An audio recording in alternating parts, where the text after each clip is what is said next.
Chose promise, chose due. Aujourd'hui, on se retrouve pour la deuxième partie du système solaire.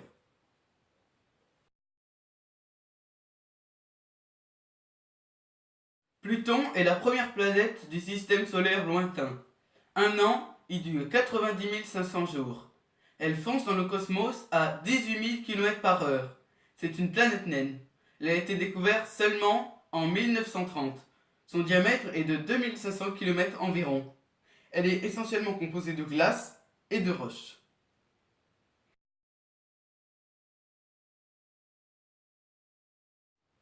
La ceinture de Kuiper est à ne pas confondre avec la ceinture d'astéroïdes. Mais elle est également composée d'astéroïdes, de petits corps qui circulent dans l'espace très rapidement. Elle voit régulièrement passer des comètes. Selon certaines hypothèses, la ceinture de Kuiper serait composée des vestiges de planètes telluriques qui se seraient disloquées.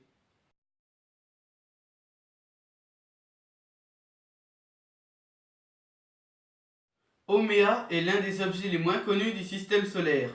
C'est une planète naine. Un an y dure 104 000 jours environ. Elle fonce dans le cosmos à 16 000 km/h.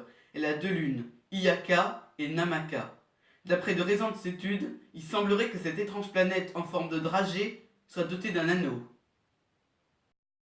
Haumea est une planète très particulière. Et pourquoi ça? Elle tourne sur elle-même d'une étrange façon, regardez.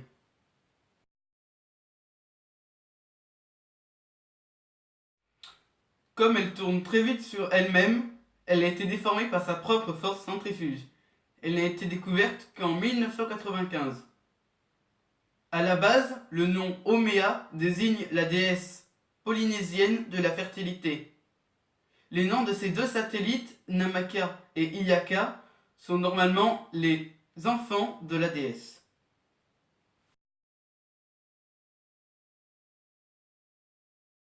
Le nuage de Oort est situé bien au-delà de la ceinture de Kuiper et d'Haumea.